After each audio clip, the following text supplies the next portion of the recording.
के साथ साथ जीवन के कहीं ऐसे रहस्य हैं जो महापुरुषों ने उजागर करने का प्रयास किया।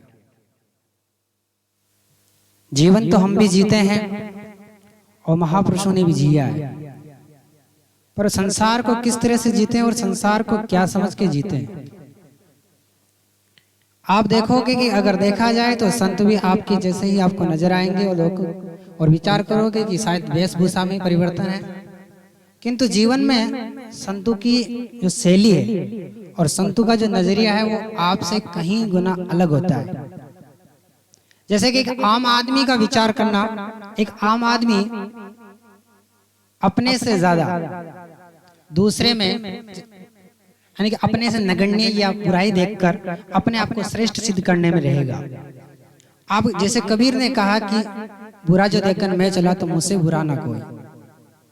पर सच बात तो ये है कि अगर हम इस संसार में भ्रमण करते और जाते हैं तो हमें लगता है कि हमसे श्रेष्ठ कोई नहीं है। और जब भी दो चीजें होती है, या तो स्तुति होती है या निंदा होती है, तो आप देखोगे कि निंदा में बड़ा रस होता है, स्तुति में शायद इतना रस ना लो। अब निंदा और स्तुति के बीच में समझने की कोशिश करना कि निंदा कहती है कि आप श्रेष्ठ हो और वो निम्न है। निंदा हम जब किसी की करते हैं तो हम मानते हैं कि वो हमसे कहीं ना कहीं कमजोर है और हम उससे श्रेष्ठ बढ़ रहे हैं। और जब आप अपने आप को स्वयं को श्रेष्ठ सिद्ध करते हो और उसे नगण्य समझते हो तो आप एक कदम उससे आगे बढ़ जाते हो। और ये निंदा, इसलिए एक फकीर थे खींची, वो कहा करते थे कि हमेशा इंसान जैसे एक छोटी सी महीन रेखा खींच दी जाए तो आप सोचिए कि उस रेखा को बिना छुए बिना टच किए उस रेखा को बड़ी कैसे करोगे। छोटी सी रेखा खींच दी जाए और आपसे कहा जाए कि बिना इसे छुए बिना टच किए इसे लंबी करनी है तो कैसे करोगे। उसके पास में एक बड़ी रेखा खींच दो तो वो छोटी अपने आप में उसे छोटी हो जाएगी। हम जब भी कहीं बाहर जाते हैं, कुछ भी हम जब नजर दौड़ाते और देखते हैं तो ये पाते हैं कि हमसे जो सामने है वो हमसे कहीं ना कहीं छोटा है और हम बड़े हैं। और ये निंदा और स्तुति के ही फेर में कहीं ना कहीं हम बड़े बैठे रह जाते हैं और दूसरों को निम्न समझते हुए और स्वयं को श्रेष्ठ सिद्ध करने में रह जाते हैं। और महापुरुष कहते हैं कि यही तो हमारी सबसे बड़ी भूल है और हम यही मात खा जाते हैं। हम परमात्मा के सामने जाकर भी परमात्मा से प्रार्थना करने में भी कहीं ना कहीं हमारा अहंकार हमारे सामने आता है। जैसे कि राम को मानने वाला कृष्ण के सामने झुकने से कतराएगा और कृष्ण को मानने वाला राम के सामने झुकने में कतराएगा। उसे लगता है कि मैं राम को कैसे मान लूं जो मैं कृष्ण का उपासक हूं। तो आपको लगता है कि आप उनके सामने नहीं झुक रहे, बल्कि देखा जाए तो आप अपने ही अहंकार के सामने झुकते हैं। क्योंकि आपको लगता है आप किसी भी चीज का चयन जब करते हो जब आपका अहंकार उसकी पुष्टि करता है, समर्थक करता है और अहंकार कहता है कि हाँ यह सिद्ध है। जैसे कि बुद्ध धर्म को मानने वाले बौद्ध भिक्षु के लिए कहेंगे कि वो क्या है, कुछ नहीं उनके अंदर। और जैन संत जैन परंपरा को मानने वाले वो बुद्ध के प्रति प्रेम नहीं अपना पाएंगे। और बुद्ध परंपरा को मानने वाला जैन कहीं ना कहीं हमारा वैसे ही हर धर्म से लेकर और कहीं ना कहीं इष्ट के प्रति मजबूत होना अच्छी बात है, पर कहीं ना कहीं अगर हम अपने अहंकार को पुष्ट करते गए तो आप बहुत महापुरुषों के उन शब्दों को जो उपदेश देना चाहते हैं उनसे बहुत दूर चले जाएंगे। जैसे कि एक फकीर की कथा मैंने सुनी थी। कहते हैं कि वो फकीर, उनका नियम था कि उनके द्वार पर जो भी आए वो हमेशा भोजन तो क्या करते थे, परंतु हमेशा उनका एक नियम था कि वो कभी भी बिना किसी को खिलाए बगैर नहीं खाते, भोजन स्वयं नहीं करते थे। वो चाहते थे कि पहले मैं किसी को खिलाऊं और उसके बाद ही मैं खाऊं। उनका नियम ही यही था कि मैं पहले किसी को दे सकूं, इतना तो बनूं, इतना तो कर सकूं। इसलिए वो पहले किसी को खिलाते, पहले किसी को देते, फिर स्वयं खाते। एक समय ऐसा हुआ कि एक दिन उनके द्वार पर कोई आया ही नहीं। सुबह से शाम हो गई पर कोई आने को तैयार नहीं। अब वो संत मन ही मन सोचने लगे कि आज तो कोई आया नहीं, शायद मेरा नियम ही टूट जाएगा, परमात्मा को शायद मंजूरी नहीं। पर मन ही मन सोचता है कि जो परमात्मा इतने सालों मेरा नियम को निभा किया है तो आगे भी करेगा। वो सोचता रहा और कहते हैं कि कुछ ही समय बाद में एक बूढ़ा आदमी ने आवाज दी बाहर से उस बूढ़े आदमी की आवाज सुनकर उस संत को लगा शायद आज मेरा नियम बच जाएगा, टूटेगा नहीं। जब बूढ़े आदमी को उसने बुलाया और कहा मेरा तो अभाग्य, मैं तो प्रतीक्षा ही कर रहा था कि कौन व्यक्ति आए और कौन आज भोजन को ग्रहण करे ताकि मेरा नियम टूटने से बच जाए। और उस बूढ़े आदमी ने कहा कि मैं भी कई दिनों से भूखा हूं, मैं भोजन करना है। संत ने कहा ठीक है। संत ने थाली सजाई और भोजन परोसा गया और वो बूढ़ा भोजन करने ही वाला था, इतने में उस संत ने उसका हाथ पकड़ लिया और कहा हद करते हो भाई, भोजन तो मिल गया ठीक है, पर सामने कम से कम जिसने भोजन दिया उस परमात्मा को कम से कम याद तो कर ले, फिर थाली से भोजन उठाकर फिर खाना। भाई भोजन करने से पहले अगर भोजन की थाली को भोग ना लगाया जाए, परमात्मा को याद किया ना जाए, तो भोजन भोजन क्या रहेगा। तो संत ने कहा कि कम से कम उस परमात्मा को याद तो कर, जिसने परमात्मा को उसको नाम ले। तो उसने कहा कि मैं नास्तिक हूँ, मैं भगवान को मानता ही नहीं, जिसको मानता नहीं उसका नाम क्यों लूं, जिसको मैं मानता नहीं। तो संत ने कहा भाई तू नहीं मानता, मैं तो मानता हूँ, अब मैं कह रहा हूँ, अब दोनों में झगड़ा हो गया। नास्तिक है कि मैं नाम नहीं लेने वाला, संत कहते हैं कि नाम लेगा तो ही भोजन करेगा, तो वो थाली इधर खींचे संत इधर खींचे, झगड़ा इसी बात का। अब उस झगड़े में संत कहे कि जब तक तू परमात्मा का नाम नहीं लेगा तब तक तुझे खाने नहीं दूंगा। और बूढ़ा कहता है कि मैंने आज तक 70 साल में उसका कभी नाम नहीं लिया, मैं उसे मानता नहीं हूं, तो उसे कैसे स्वीकार करूं। अच्छा, नास्तिक और आस्तिक के माइंड भी एक बहुत छोटी सी बारीक रेखा है, ज्यादा लंबी रेखा नहीं है। आप देखोगे कि नास्तिक को भी गाली दी जाए तो भी क्रोध आएगा, और आस्तिक को भी गाली दी जाएगी, वो भी परमात्मा को मानता है, वो भी गाली दे रहा, अगर उसे कोई देता तो उसे भी क्रोध आ रहा। जो परमात्मा को नहीं मानता, कहने का मतलब इतना कि अगर परमात्मा को मानकर अगर परिवर्तन ना हो, अगर हम परमात्मा और संतों से जुड़कर अगर अपने जीवन में परिवर्तन ना कर सके, तो उस नास्तिकता में और आस्तिकता में फर्क क्या रह जाएगा। तो व्यक्ति एक आस्तिक है, किंतु उसे भी अगर कोई गालियां देता, कुछ बोलते, उसे क्रोध आता, परिवर्तन नहीं हो पाए। अब उस संत ने कहा कि जब तक तू परमात्मा का नाम नहीं ले लेता तब तक मुझे खाने तो तुझे नहीं दूंगा। बूढ़े ने कहा मैं नाम तो लूंगा ही नहीं, कुछ भी हो जाए। अभी दोनों के बेस में उसी समय परमात्मा की मानो की वाणी हुई और आकाशवाणी में हुई। परमात्मा ने बड़ा सुंदर जवाब दिया और उस परमात्मा ने कहा कि तू गजब करता है संत, जरा विचार करके, इसको मैंने 70 साल से भोजन दिया है और 70 साल से भोजन देने के बाद भी इसने 70 साल में एक बार भी मेरा नाम नहीं लिया, फिर भी मैंने आज तक इसको कभी ये नहीं कहा कि तू मेरा नाम ले तो मैं दे रहा हूँ, और 70 साल से मैं इसका पेट पालना कर रहा हूँ, तो मैंने तो कुछ नहीं कहा, और एक दिन तेरे यहाँ आ गया और एक दिन तू इसका पेट भरने वाला बन गया, तो तू अपने आप को श्रेष्ठ सिद्ध करने में लग गया कि मैं दे रहा हूँ। 70 साल से कौन दे रहा है इसको, 70 साल से कौन इसका पेट पूजा कर रहा है। जरा विचार कीजिए, परमात्मा ने 70 साल से उसकी पेट पूजा करी है, 70 साल से, जबकि नास्तिक है, परमात्मा को नहीं मानता। संत को विचार आया और सच में बात सही है, और मान गए कि हम अपने आप को अगर कर्ता भाव समझते हैं और अपने आप को अगर श्रेष्ठ कि हम कुछ कर रहे हैं, तो हमारी बहुत बड़ी भूल होगी। श्री महाराज ने कहा कि जो कुछ करता राम जी मैं तो करता नाई, और राम चरण जो मैं करूं तो बड़ी चूक मुझे माई। कहीं ना कहीं यही हमारा मैं, अहंकार, हमें महापुरुषों के सामने झुकने के लिए तैयार तो करता, पर पूर्ण समर्पण भाव से झुकने के लिए तैयार नहीं करा पाता है। इसलिए अगर महापुरुषों के सामने झुकते भी हो तो सबसे पहले इस अहंकार मैं को त्यागना पड़ेगा। और इसीलिए हमारे पूर्व वक्ता कह रहे थे 7 दिन के लगातार सत्संग में कहीं ना कहीं मन का मंथन होना बहुत जरूरी है। जैसे परीक्षित जी के लिए कहा कि 7 ही दिन में मौत थी, और 7 ही देखा जाए तो उनकी ही नहीं, हर व्यक्ति के 7 ही दिन में ही मौत है, पर मन का मंथन ना किया जाए और मृत्यु के बाद मृत्यु आ जाएगी, होश कुछ में ना रहा, कुछ तैयारी ना रही, और एक दिन आ जाए, और काल जैसे एक ना एक दिन किसी ना किसी को हमको भी आएगा। पर ऐसे तो महापुरुष मृत्यु के ऐसा सोचते हैं कि जैसे जीवन ही ऐसा जिया कि मृत्यु कब आ जाए। जैसे कि एक नाव नदी हो और नदी में आप इस किनारे नाव में बैठे हो और उस किनारे आपको उतरना है, आप इस किनारे चढ़े, जन्म इस किनारे हुआ तो उस किनारे जब उतरते किनारे तो मृत्यु का दूसरा पड़ाव आ गया। तो केवल बीच की एक महीन वो नदी पार करने का जो जीवन है, उसी जीवन महापुरुषों ने कहा कि एक दिन तुम्हारा जीवन हुआ और एक दिन मर भी जाएगा। और जितने संबंध हमने नाते, जितने भी रिश्तेदारी हमने जितने भी जोड़े हैं, जितने भी संबंध बनाए हैं, वो सब इस किनारे से लेकर उस किनारे के बीच बीच का भाव रह जाएगा। फिर हाथ में कुछ भी ना रह पाएगा। इसलिए जब तक जीवन है हमारे पास, इस अमूल्य जीवन को समझे। महापुरुष हमेशा अगर ये जीते हैं, आपके लिए जीते हैं, जन जन के कल्याण के लिए ही सोचते हैं, कैसे भी करके उनका कल्याण हो। रामकृष्ण परमहंस के जीवन में एक छोटी सी बात आती है।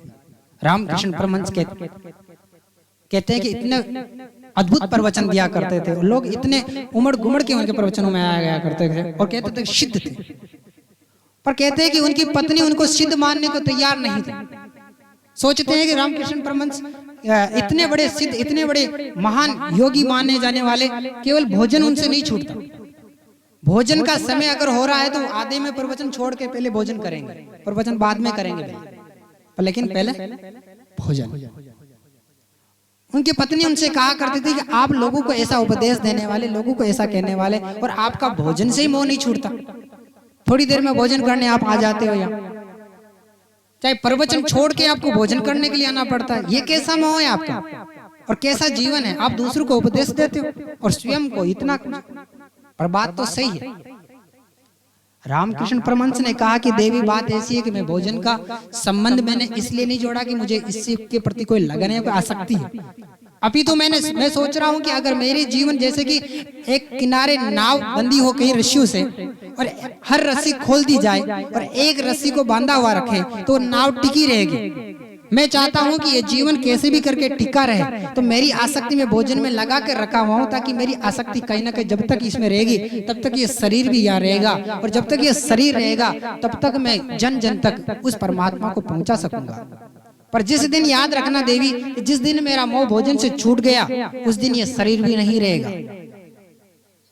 उस समय तो उन्होंने इतना ध्यान नहीं दिया, रामकृष्ण परमहंस की पत्नी। किंतु कहते हैं कि एक समय ऐसा आया कि रामकृष्ण परमहंस ने भोजन की तरफ देखा भी नहीं, सुबह से शाम हो गई। और कहते हैं कि वही उनका अंतिम दिन था और अंतिम जीवन में उन्होंने फिर शरीर को छोड़ दिया। और कहा करते थे, तब जाकर उनकी पत्नी को याद आया कि बात तो सही थी। कहा था कि अगर जीवन का एक छोटा सा भी अगर बंधन है तो मोक्ष तो दूर की बात, अब उस परमात्मा को सही रूप में जान भी नहीं पाओगे। इसलिए अगर छोटी सी बात भी, अगर जैसे कि आप सोचोगे, आप रात में बिस्तर में हम जब सोते हैं, अगर बिस्तर में एक छोटा सा कंकड़ भी रख दिया जाए तो हमारी नींद खराब कर देगा। पहले उसे हटाना पड़ेगा, तब जाकर हम आराम से सो सके। तो जीवन तो कितना अमूल्य है, कितनी परमात्मा की निधि। मानो कि ये जो आ रहा है घूमता घूमता 84 लाख, जैसे हमारे रामचंद्र जी महाराज ने कहा, मानव तन दुर्लभ मिले और भाग्य मिले, समझ पाए सतगुरु के अब जन्म न कीजिए भाग्य।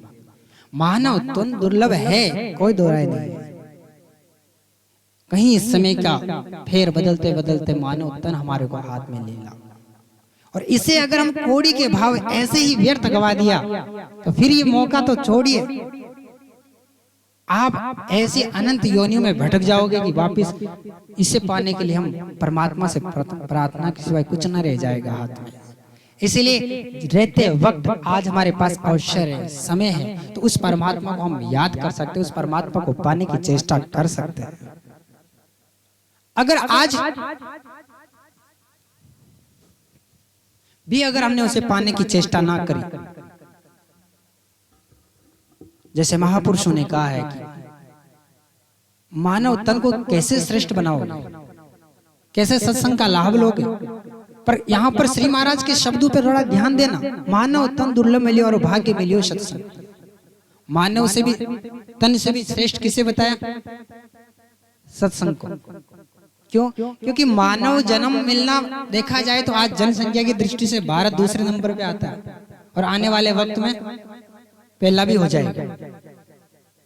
तो देखा जाए तो मानव तन तो दुर्लभ है, कोई दोहराई नहीं है, पर सबसे जो चीज मायने रखती है वो है सत्संग का मिलना। क्योंकि मानव यहाँ भी बहुत है, कोथुन में भी, पर आप अपने आसपास नजर घुमा के देख लेना, सारे सत्संग में नहीं आ पाते। सत्संग में और महापुरुषों का सानिध्य वो ही प्राप्त कर सकता है जिस पर उसकी कृपा हो और वो उसे वहां पर खींचना चाहे। जैसे कि निचलानंद जी एक महापुरुष हुए, तो उनसे किसी ने जाकर पूछा कि हम परमात्मा को पाए तो पाए कैसे, कैसे प्राप्त किया जा सकता है परमात्मा।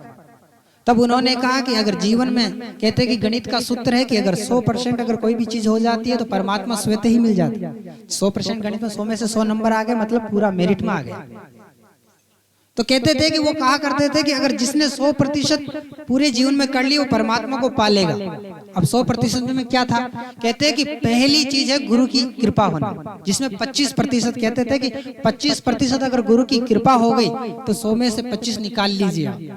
तो पहला पड़ाव किसका, गुरु का मिलना। इसलिए श्री महाराज ने कहा कि शीश धरो गुरु चरण तल जिन दिया नाम तत्सार, रामचरण अब रेण दिन सुमरे बारंबार। पहली पूजा और पहली वंदना किसके लिए की गई, गुरु की। अगर गुरु के प्रति भाव है और गुरु के प्रति अगर तुम्हारा, जैसे कि गुरु के प्रति अगर भाव ना हो तो सोचिए कि परमात्मा के प्रति भाव उतना सवाल ही नहीं उठता, क्योंकि परमात्मा तक कहीं ना कहीं तुम्हारे को जोड़ने का एक माध्यम और जो जरिया बनते हैं वो कहीं ना कहीं सदगुरु ही बनेंगे। तो शीश धरो गुरु चरण तल जिन दिया नाम तत्सार, जिन गुरु के प्रति प्रेम ना हो।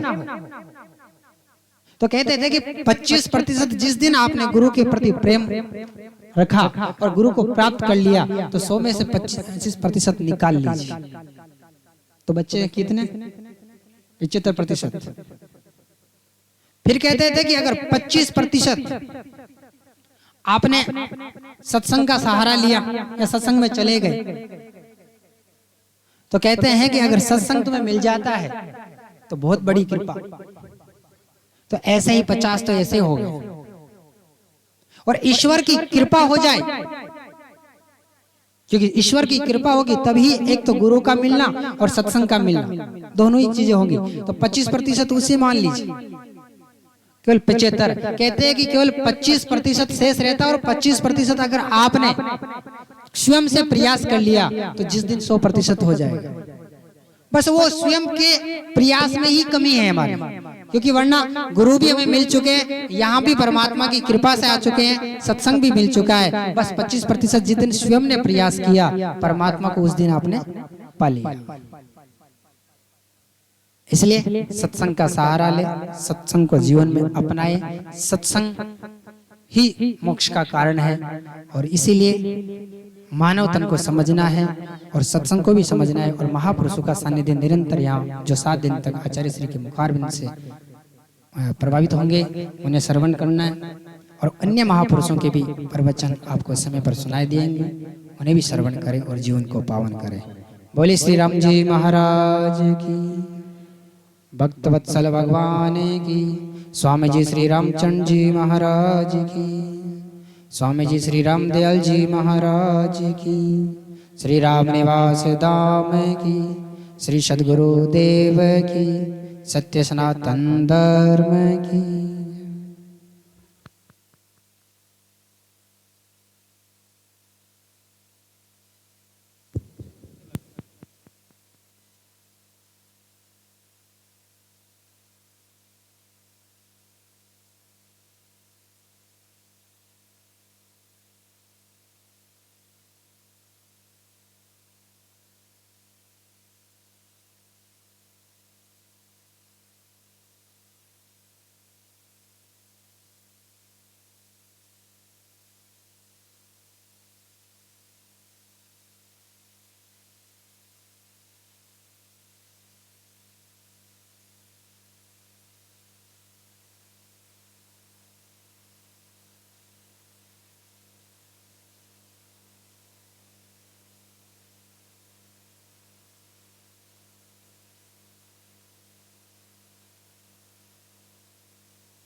रमती तेरा गुरुदेव जी पुनित हो काल के संग जिनको राम चरण की वंदन वारयनन। राम राम समारंभं रामचरणमार्यमध्यमाम् अस्मदाचार्यपर्यन्तं वन्दे गुरुं परम्पराम्। योगिनं वै गुरुरामचरणचरणं श्रीरामजन्मं ततः दुलहं चत्तनरनदासप्रवरा हरिहिं तेषं सदा ते तेऽहं दिलशुद्धशुद्धममलं धर्मं दयाम वै पुनः सौभाग्यं जगरामदासमुनिवरं वन्दे निरुपं निर्भयम्। दर्शनकरं रामप्रभुकेशोरं ज्ञानावतारं ब्रह्मरूपं भूयो भूयो नमाम्यहम्।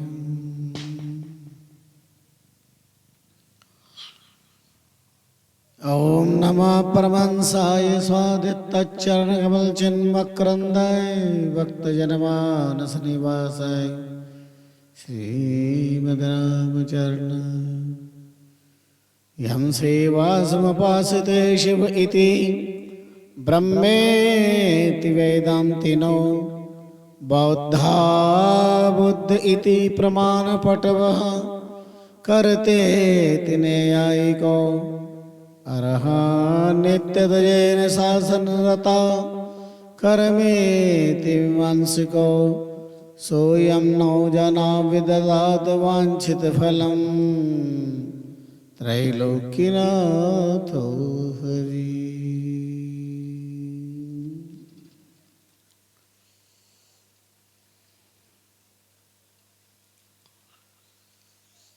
रामचरण जी प्रगटे राम नाम दातार ताबत लगिए राम जन्न गुरु तारे पार।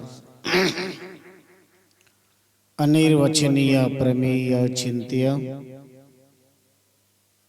अनेक रूप रूपाय विष्टवे प्रविष्टवे सत्यमनंतम ब्रह्म सर्वं कल्विदं ब्रह्म। विश्वात्मा रामपाद पद्मों में प्रणाम करते हैं।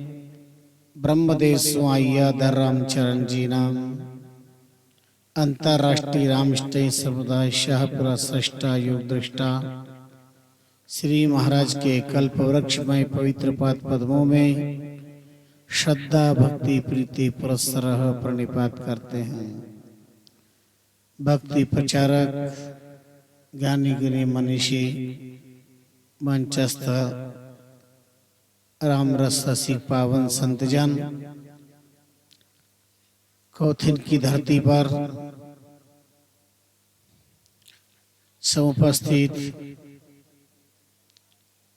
गौ गंगा गीता गायत्री गुरु गोविंद के उपासकों राम राष्ट्रारथ को ममता वात्सल्य मातृ शक्तियों तरुण तपस्वियों उज्जवल भविष्य से संपन्न बालक बालिकाओं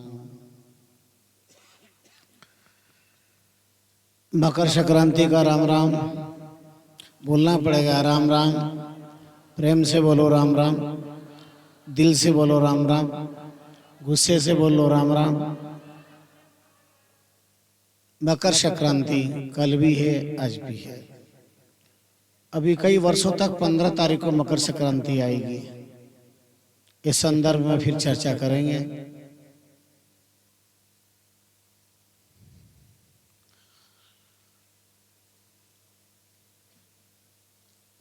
14 जनवरी 2024 रविवार कौथन की धरती पर आने के संयोग का निमित्त बना। इस शरीर को आचार्य बने को 31 वर्ष पूर्ण हो रहे हैं। उस उपलक्ष्य में ये पाठोत्सव का कार्यक्रम भाई राम किशन जी चौधरी परिवार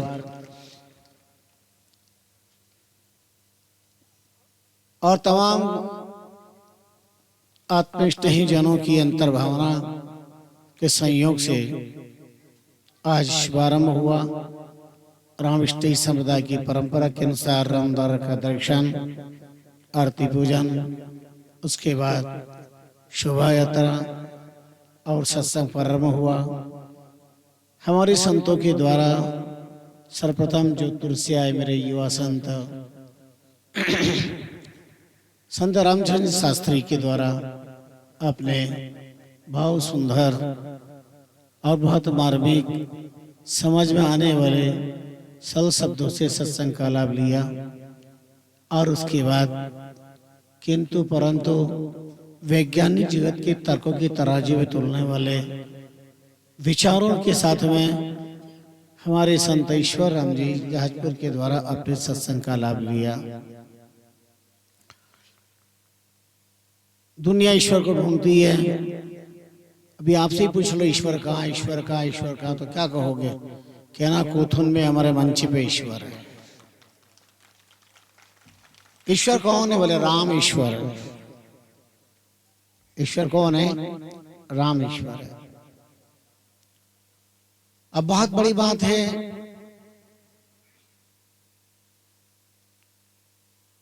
ईश्वर राम है या राम ईश्वर है? इस विषय के लेकर के रामेश्वर की स्थापना जब हुई थी, इस विषय पर बहुत गंभीर चिंतन और विचार हुए। वो भी समय के साथ आपके आस्था की थाली में परोसने का प्रयास करेंगे। सबसे महत्वपूर्ण विषय है कि 2024 यूं तो हमारा नया संवत्सर चैत्र से लगता है, किंतु धरती माने सो पानी और राजा माने सो रानी। इसलिए वर्तमान इस परंपरा के अनुसार यह नया वर्ष मान लिया जाता है। जो मानो सो मानो, पर नए वर्ष के दिन 2024 में सबसे पहले वाणी सप्ताह कोथुन की धरती पर प्रारंभ हो चुकी है। आज सुबह ठीक मुहूर्त पर वाणी सप्ताह का शुभारंभ हमारे संत मस्तराम जी इंदौर से आए हैं, वो कर रहे हैं। संत ईश्वर राम जी कर रहे हैं। वाणी पाठ वहां चल रहा है। और क्या है वाणी, उस संबंध में चर्चाएं प्रतिदिन 12 बजे से 3 बजे तक यहाँ रहेगी। आज प्रथम दिवस है। ठीक समय के अंतराल में आपकी आस्था में बहुत छोटे छोटे उदाहरणों के द्वारा कुछ चर्चा का शुभारंभ करते हैं। सर्वप्रथम भाई रामकिशन जी वाणी सप्ताह क्यों रखी? भागवत सप्ताह रखते, शिवपुराण रखते, राम कथा रखते, देवी भागवत रखते और भी कुछ रखते, क्या जरूरत थी? उनके अंतर मन ये विचार आया कि ये पूरी धरती, महाजनपुरा, चाकसू, बड़ली, ये पूरा क्षेत्र साक्षात स्वामी रामचंद्र जी महाराज के चरणों से धन्य हुआ है।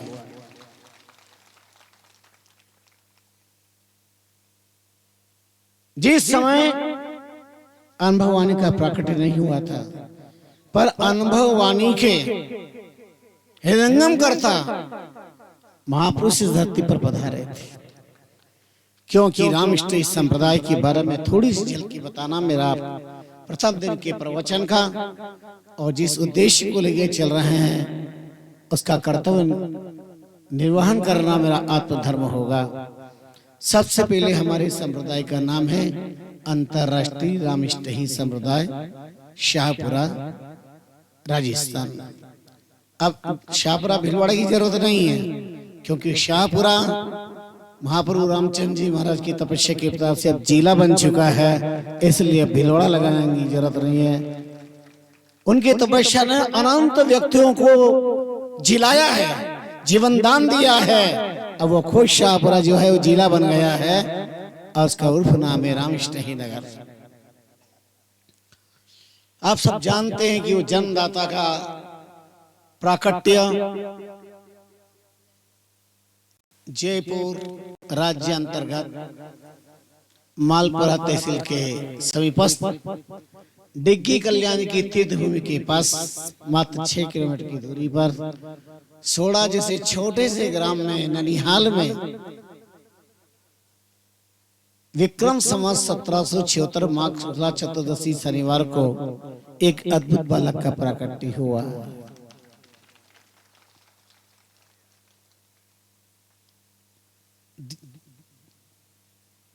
ज्योतिष मत में उनका नाम रामकृष्ण ऐसा आया।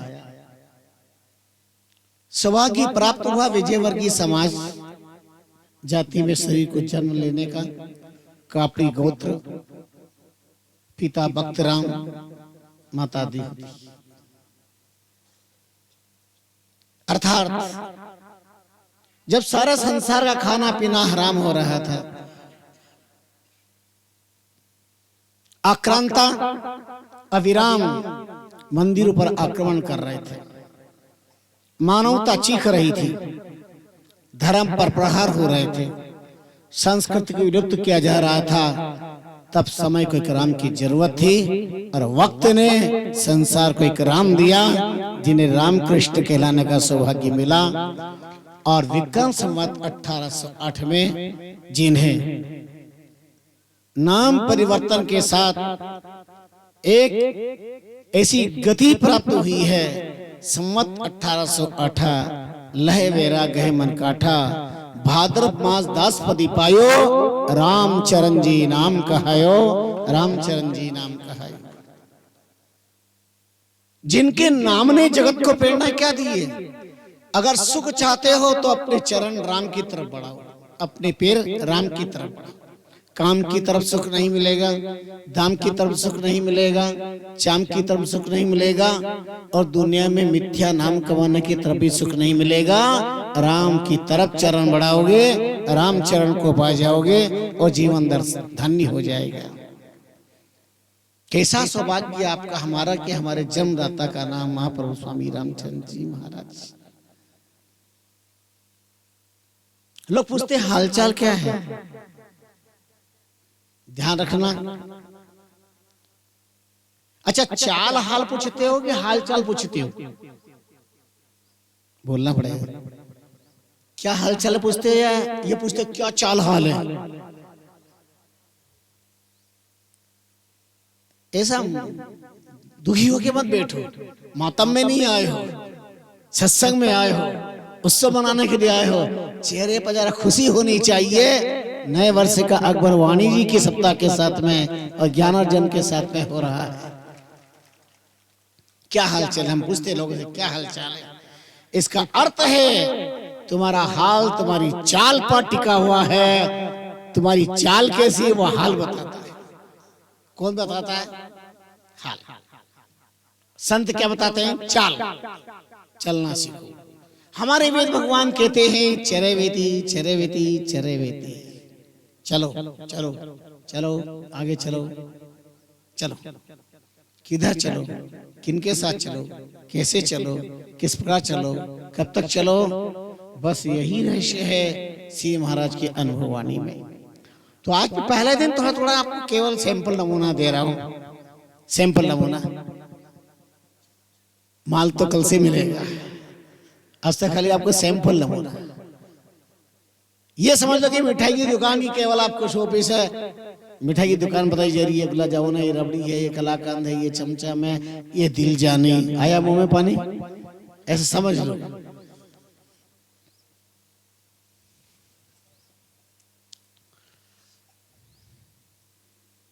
विक्रम संवत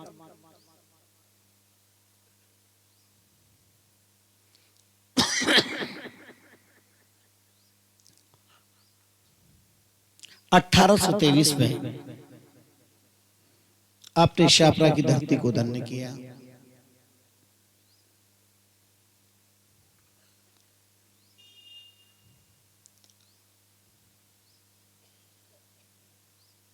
समय परिस्थितियों से जब जब भी अंतर विचार महाप्रभु के आए और जिस अध्यात्म अनुभव के साथ बाहर आए, उन्हें ही वाणी का रूप प्राप्त हुआ। अंतर्राष्ट्रीय रामष्टय संप्रदाय शाहपुरा के जितने स्थान है उन्हें रामदारा के पुकारा जाता है।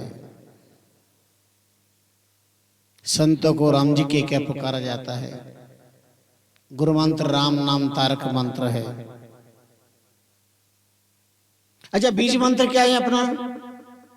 गुरु मंत्र तो सब लोगों को याद है ना, राम नाम तारक मंत्र सबको याद है, सब रामष्टयी हो। और अपने इस एरिया के लोगों ने तो पूरा रामष्टयी संप्रदाय का क्या कहना चाहिए, विशेष अधिकार प्राप्त किया हुआ है। तो अपना गुरु मंत्र क्या है? राम नाम तारक मंत्र। और बीज मंत्र क्या है? राम जी राजी झालर बाजी। याद रखना, बीज मंत्र कोई नया नहीं है। बीज मंत्र क्या है हमारा? ओम राम रामाय नमः। क्या है? ओम राम रामाय नमः। अब आप कहेंगे कि अपन तो राम राम करने वाले, ओम कहां से आ गया? गीता में भगवान ने कहा,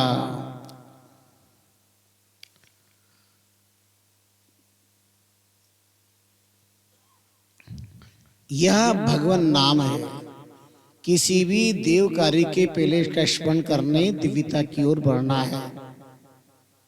ओम तत्सदिति निर्देशो ब्रह्मस्त्रिविध स्मृतः ब्राह्मणाश्च वेदाश्च।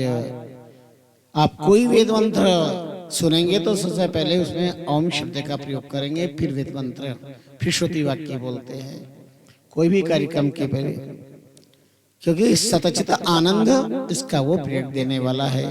और राम क्या है? राम में भी रकार अकार उकार मकार सच्चित आनंद का प्रेरणा देने वाला है। 36,000 अनुभव वाणी है।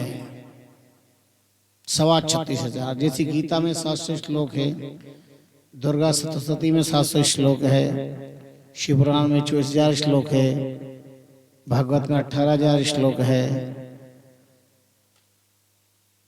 रामायण में 10,000 चौपाइयां हैं, महाभारत में 1,00,000 श्लोक है। ऐसे ही अनुभव वाणी जो रामचंद्र जी महाराज के अंतकरण से निश्चित हुई है वो अनुष्टुप छंद श्लोकानुसारेण 36,000 मानी जाती है।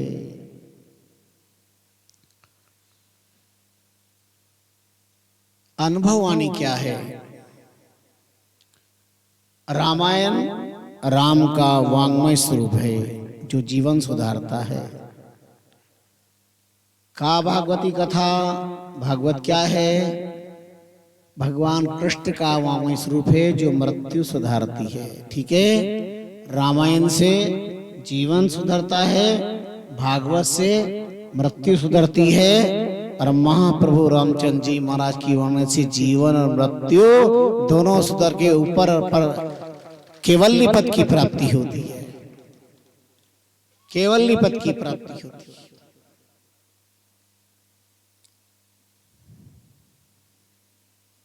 अब अनुभववाणी वाणी है क्या? आजकल वाणी के कहाँ कमी? आकाशवाणी, लोकवाणी और न जाने कितनी जगह वाणी शब्द का प्रयोग किया गया है।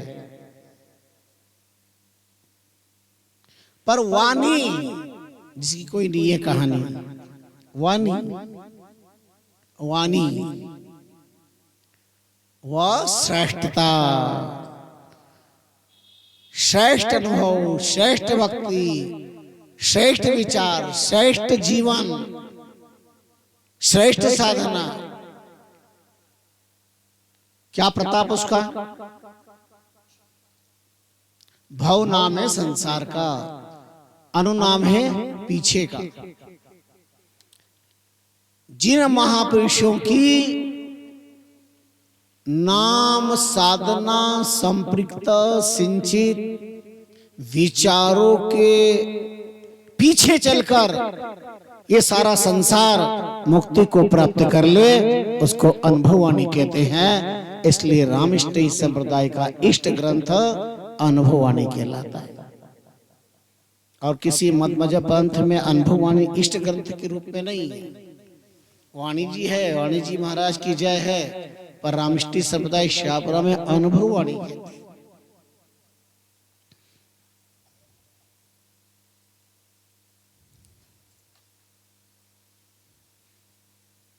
अखंड रूप से निश्चयात्मक जिनकी साधना भवसागर को पार करा देती है उसे अनुभववाणी कहते हैं। इसलिए हम उनका वांग्मय स्वरूप मानते हैं। अनुभववाणी सर्वप्रथम, वैसे 21 ग्रंथ हैं, 5 ग्रंथ प्रमुख हैं। सर्वप्रथम पंच कवित्त हैं, उस बाद साखी का अंग प्रारंभ होता है, प्रत्येक अलग अलग। ये सब पर हम आपको 7 दिन के अंदर थोड़ा थोड़ा विचार देते रहेंगे। 21 ग्रंथों में पंच ग्रंथ प्रमुख है। जिस पंच ग्रंथ में पहला गुरुमहिमा ग्रंथ है, जिसका स्मरण हमारे संत रामचंद्र जी जोधपुर ने अपने प्रवचन में किया, और संत इच्छाराम जी ने भी किया, गुरु महिमा का स्मरण दिलाते हुए। प्रत्येक रामश्री को यह याद रखना चाहिए कि हमारे पंच ग्रंथ का नाम क्या है और कौन से ग्रंथ के बाद कौन सा ग्रंथ है। यह भी जान लेना चाहिए कि इसे ग्रंथ क्यों कहते हैं। सिख संप्रदाय में ग्रंथ को ही गुरु मानते हैं। हमारे यहाँ पीढ़ियां रामचंद्र जी महाराज का चित्र भी नहीं लगाते थे रामदारे में, नहीं, स्वरूप किसी का नहीं, केवल राम शब्द और वांग्मय स्वरूप विराजमान होता था रामचंद्र जी महाराज की वाणी, इसके अलावा कुछ नहीं। शुद्ध बुद्ध आराधना का अतीत का हमारा चित्र बहुत दूरदर्शितापूर्ण था, बहुत महत्वपूर्ण था। गुरु ग्रंथ जी मानियो प्रगट गुरा की दे, जाकर दा सांचे खोज शब्दा में ले। ग्रंथ किसे कहते हैं? विदिते हृदय ग्रंथिच्छिदिते सर्व संशयाः, भागवत में लिखा है। जो अज्ञान रूपी ग्रंथि को छिन्न भिन्न कर दे, चूर चूर कर दे, उसी का नाम ग्रंथ। 7 अविद्या की गठन है मानव पात्र के पास में है।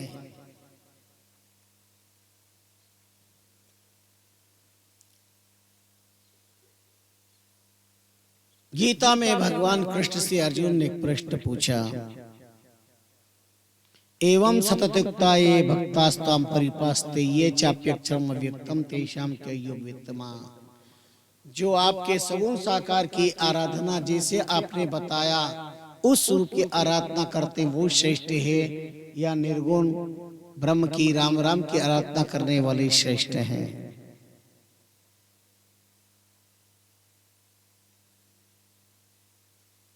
भगवान बहुत चतुर चूड़ामणि, विलक्षण वाचस्पति, उनसे बढ़ के कौन संसार में होगा।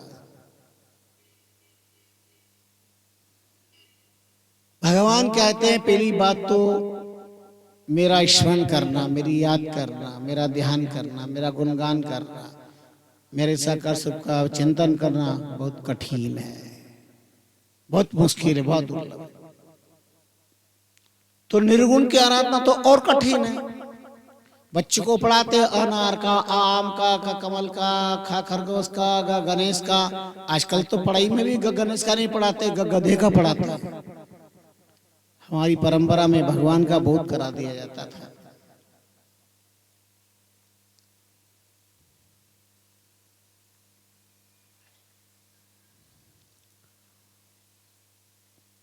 उससे पता चलता था, ये चिन्ह दिखाने के लिए, बताने के लिए। लेकिन बड़ी कक्षा में बच्चे जाते तो फिर थोड़ी अनार का पढ़ाते हैं, आम का पढ़ाते हैं। और आजकल तो कंप्यूटर युग है, विज्ञान का मूल्य चिन्ह से पता चलता है, एरो से पता चलता है, एरो दे दिया जाता है, इधर जाना है तो ये एरो दे दिया। ऐसे इसके कई एरो, कई चीजें चिन्ह के द्वारा।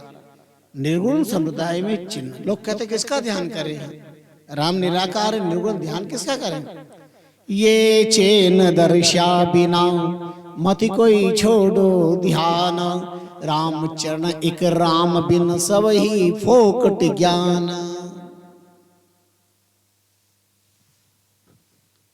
तो सर्वप्रथम हम ये विचार करें, गुरु महिमा ग्रंथ 20 चौपाई है।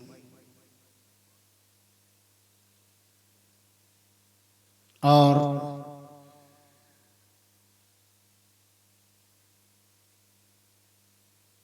चार साखी, सर्व 24 ग्रंथ, एक नंबर का ग्रंथ है। एक नंबर की बात, तुम दुनिया में कितने पोथे पढ़ लो, पर एक गुरु की कृपा नहीं हुई तो गोविंद तक नहीं पहुंच पाओगे। इसलिए गुरु कृपा बहुत जरूरी है।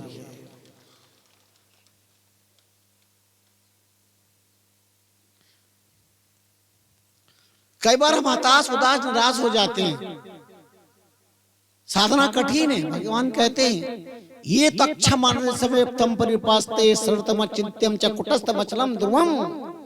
ये सत्य है, ध्रुव है, पर कठिन है मेरी निर्गुण भक्ति। स्वरूप दिखता है, नाचना गाना बहुत सरल है, पर बैठ के भजन करना बहुत कठिन काम है। नाचने गाना हजार लाखों हजार लोग हो जाएंगे, पर बैठ के भजन करना बहुत कठिन काम है।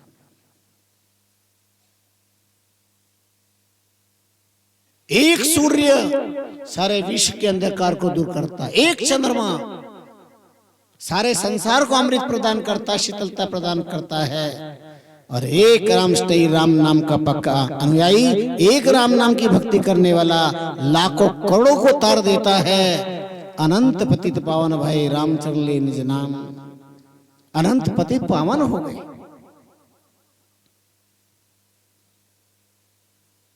अब हमारे यहाँ कई पद्धतियां हैं, सहज राम राम भी कर सकते, माला से भी राम राम कर सकते। हर चीज में तर्क वितर्क है, हर चीज में। आज संसार में सर्व ज्यादा तर्क को तर्क कहाँ लगते हैं? धर्म में, ईश्वर में, गुरु में, भक्ति में, राष्ट्र धर्म में। इनमें सैकड़ों प्रश्न पैदा हो रहे हैं।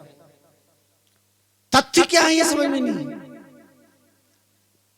तर्क मस्तिष्क के विकास का साधन है, पर कुतर्क पतन का मार्ग है।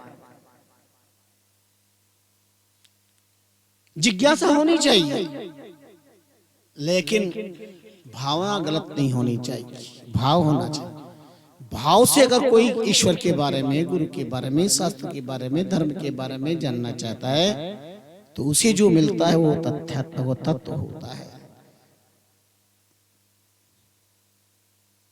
मैं सबसे पहले तो ये बात कहूंगा, कभी भी निराश नहीं होना चाहिए। एक व्यक्ति जा रहा था तो सड़क के किनारे पर हाथियों को रस्सी से बंधा हुआ देखा।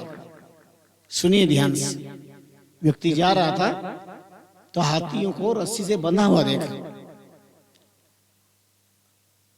रस्सी से अगला पैर हाथी का रस्सी से बंधा हुआ।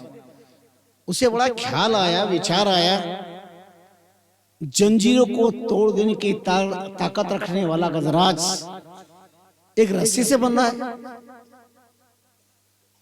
एक रस्सी से बंधा हुआ है। बहुत देर तक सोचता रहा। एक झटका का काम है, उसको बंधन तोड़ के भाग सकता है हाथी, पर नहीं तोड़ पा रहा है। हो सकता कोई कारण होगा, और वो कारण शायद आपको भी थोड़ी देर में समझ में आ जाएगा।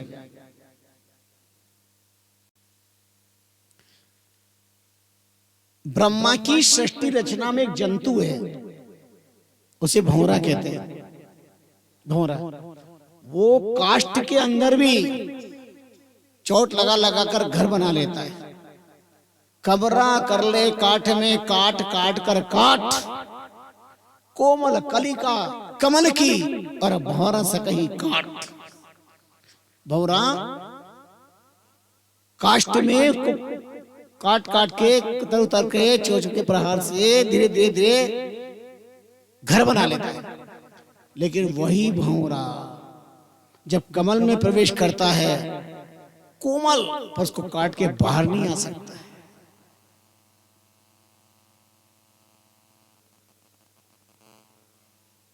वही भौरा उसको काट के बाहर नहीं आ सकता।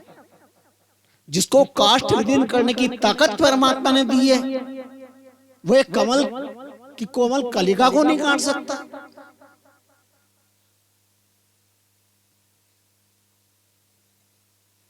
भंवरी कहे भौर से धुन प्रीतम राय, एक कमल न काटी जाए, एक कमल नहीं काट सकते। भंवर कहे भौरी से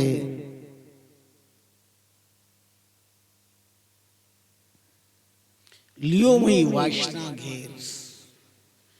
मैं व्यामोह में गिर जाता हूं, वासना के अंदर। उस वासना के कर्म की मोह के कारण मैं उसको काट के बाहर नहीं आ सकता।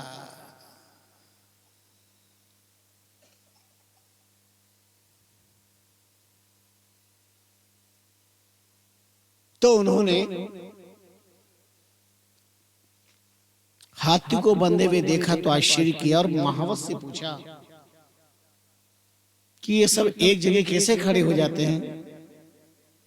जंजीरों से बंधने वाले रस्सी से बंधे हुए। महावत बहुत हंसा और महावत ने कहा एक महत्वपूर्ण बात, इन हाथियों को हमने बचपन से ही रस्सी से बांध कर रखा है। उस अवस्था से बचपन से ही, ताकि लाख उछल कूद करने पर भी रस्सी को नहीं तोड़ पाए। कई बार प्रयास किया बचपन में पर नहीं तोड़ पाए। अब इनको ये पक्का यकीन हो गया है कि हम रस्सी नहीं तोड़ पाएंगे, इसलिए हम इनको जंजीर की अपेक्षा अगले पैर में रस्सी बांध देते हैं और ये बंधे हुए एक जगह खड़े रहते हैं। ये उसको तोड़ नहीं सकते। इनको यकीन हो गया ये नहीं टूटेगा, तो न ये प्रयास करते हैं और न ये तोड़ पाते हैं और न ये बंधन मुक्त हो पाते हैं। उससे बड़ा आश्चर्य हुआ, इतना विशाल काय प्राप्त करने वाला शक्तिशाली हाथी, बड़े बड़े वृक्ष को धराशायी कर देने वाले अपने सूंड के अंदर लपेट करके एक रस्सी को नहीं तोड़ पाता है। क्योंकि उसे अपनी असफलता पर यह दृढ़ विचार हो गया कि अब हम इसको तोड़ नहीं पाएंगे। और संसार के अज्ञानी भी अपने विषय वासना के अज्ञान के बंधन में दृढ़ हो गए हैं। अब हमारी मुक्ति नहीं हो पाएगी, हम भजन नहीं कर पाएंगे, हम शास्त्र भजन नहीं कर सकते, हम योग नहीं कर सकते, हम ये नहीं कर सकते, हम वो नहीं कर सकते, हमसे ये नहीं हो सकता। अपने ही अज्ञान से वो बंध जाते हैं। तब इस धरती पर संत महात्मा प्रकट होकर के इन बंधन से मुक्त करने की उन्हें प्रेरणा देते हैं। अरे तुम हाथी नहीं इंसान हो, हाथी नहीं इंसान, प्रेरणा देते हैं।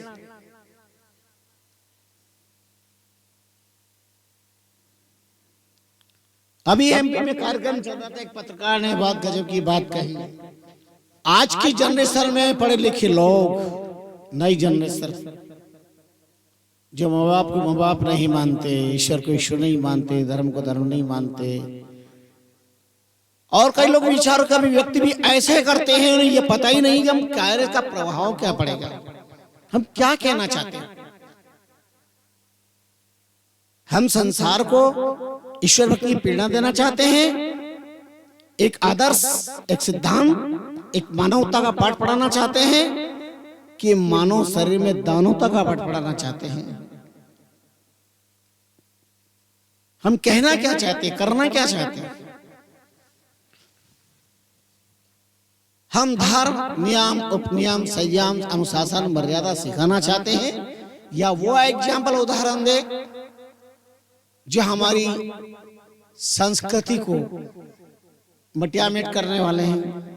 आजकल मोबाइलों के माध्यम से कुरीतियां पनप रही है, विकृतियां पनप रही है, और तुम्हारे परिवार के नौजवान, नवजीवन प्राप्त करने वाले बच्चे, युवा युवतियों के दिमाग को इतना विकृत कर दिया जाता है,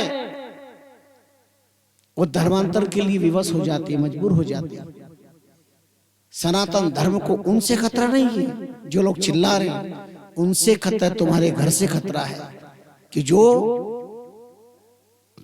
पिता को पिता मानने के लिए तैयार नहीं, माँ को माँ मानने के लिए तैयार नहीं, ईश्वर को ईश्वर मानने के लिए तैयार नहीं, परमात्मा को परमात्मा मानने के लिए तैयार नहीं, उनसे खतरा है।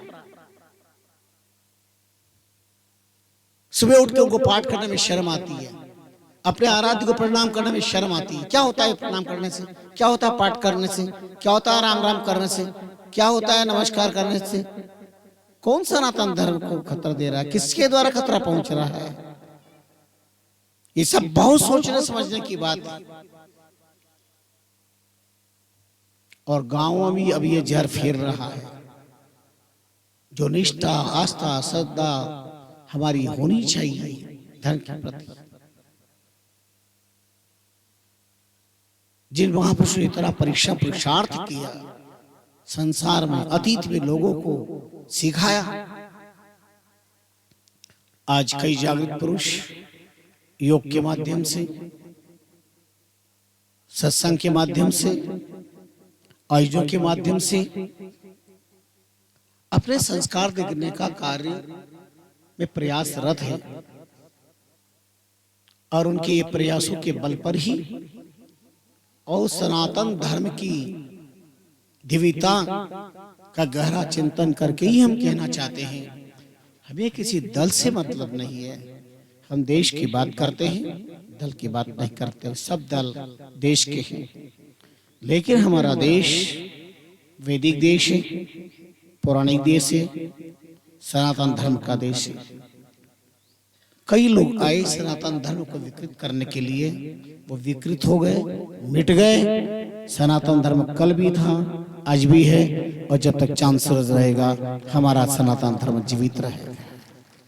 तुम परिभाषाएं कुछ भी कर लो, तुम कहना जो कह लो, जो करना कर लो, मेरी भारत की माटी में जन्म लेने वाला सनातन धर्म उसके कण कण में है, इसलिए इसको माँ को माँ कहना पड़ेगा। कहता था, कह रहा है, कहेगा, पिता को पिता कहेगा। रक्षाबंधन में रक्षा शुद्ध बनाकर बहन को बहन कहेगा। ये विश्व की और किसी संस्कृति में नहीं है, ये हमारी भारत की सनातन संस्कृति का दिव्य गुण है। यदि हम हमारे यहाँ, इसलिए हम गर्वान्वित है कि भारत की धरती पे जन्म लिया है, और दूसरा गर्व है कि रामष्टि संप्रदाय जैसा धर्म हमें प्राप्त हुआ है, जहाँ 36,000 अनुभवानी के द्वारा सड़क से संसद तक, कन्याकुमारी से कश्मीर तक, अटक से कटक तक सार्वभौमिक सिद्धांत को लेकर स्वामी रामचंद्र जी महाराज ने अपनी वाणी में बहुत अनुभवात्मक सिद्धांत प्रतिपादित किए। वर्ण वर्ग से ऊपर उठ करके उन्होंने कभी भी कोई आत्मसम्मान, आत्मपूजन के कदम नहीं उठाए। क्या है ईश्वर, इसकी विधि बताई, भजन करने की विधि बताई, उसपे 100 भजन सर्वोत्तम विधि है। योगा करने वाले प्राणायाम को विशेष स्थान देते हैं, कपाल भाती को विशेष स्थान देते हैं, कुंभक पूर्वक रेचक को स्थान देते हैं। ये सब क्या है? गहन करना, मनन करना। श्वासोश्वास भजन भी इसी की एक प्रक्रिया है। महापुरुषों ने इन कठिनाइयों को सरल शब्दों में बांध करके नाम साधना में निहित कर दिया। सबसे महत्वपूर्ण बात है कि इसके अंदर निहित कर दिया।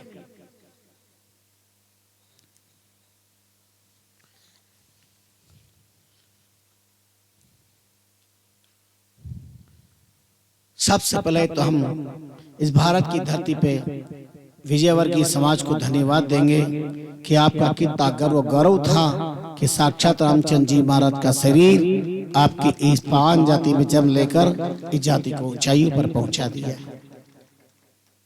दूसरी बात, महाप्रभु रामचंद्र जी महाराज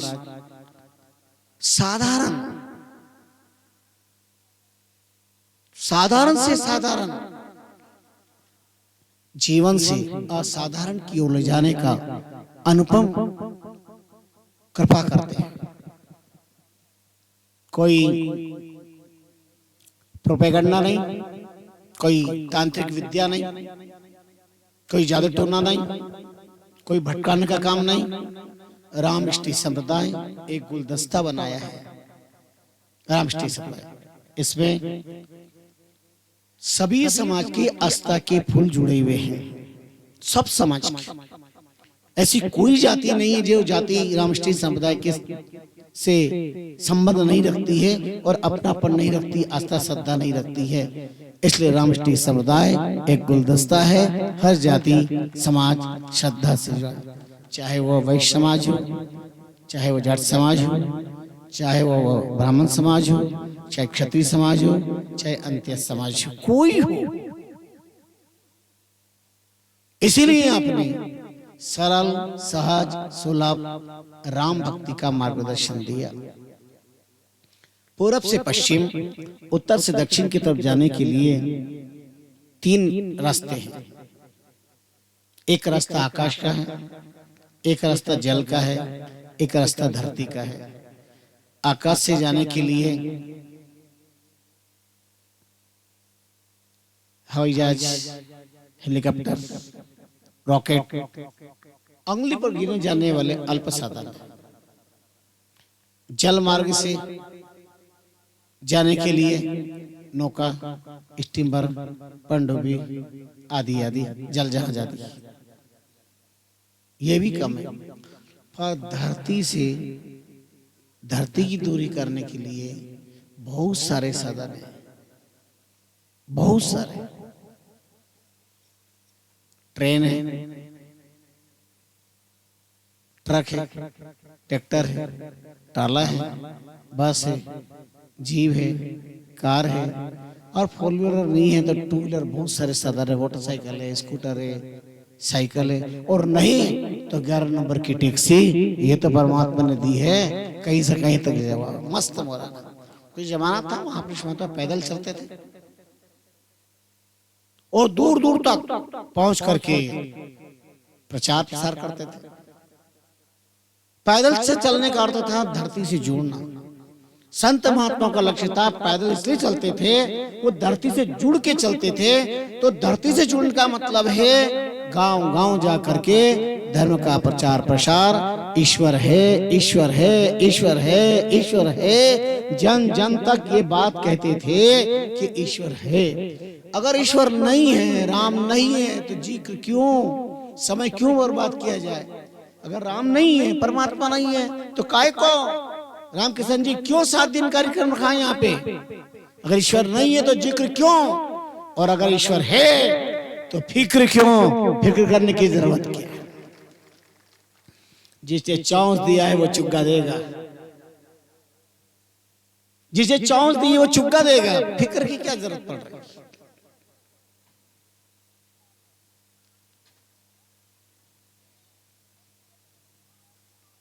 जान को देत अजान को देत, जहान को देत सो तो को देगो। जब दांत न थे तब दूध दियो है, और दांत दिए है तो अन्न हो देगो। जान को देत अजान को देत, जहान को देत सो तो को देगो। जब दांत नहीं थे पैदा होते ही भगवान ने पेट की पूर्ति करने के लिए दुग्ध प्रदान किया, पहले नहीं बाद में। हे परमात्मा की अद्भुत लीला। कल भी ये चमत्कार था, आज भी ये चमत्कार है, भविष्य में भी रहेगा। ये ईश्वरीय शक्ति है। पैदा होते बालक को दूध चाहिए, कौन मिल्क स्टोर के अंदर मिल्क तैयार करता है? ये परमात्मा की कृपा है। जब दांत नहीं है तो अन्न दे सकता था? नहीं, दांत नहीं है तो चबाएगा कैसे? लिक्विड चाहिए, पहले भी लिक्विड और बाद में भी लिक्विड। बुढ़ापे में भी दांतों किला ढह जाता है, फिर दांत काम नहीं करते, फिर लिक्विड से काम चलाना पड़ता है। इसका अर्थ होता है, जो आए थे ना तो भी वेदांती हो, जा रहे हो तो भी वेदांती हो, तत्व ज्ञान समझ लो। ये दांत आते तो भी दुख देते हैं, जाते भी दुख देते हैं दांत।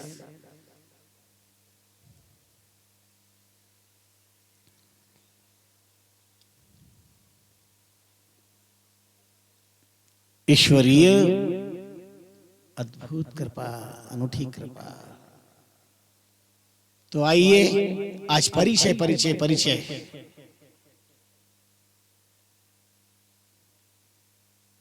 अनुभववाणी पहला ग्रंथ गुरु महिमा, उसके पहले पंच कवित्व, और पंच कवित्व में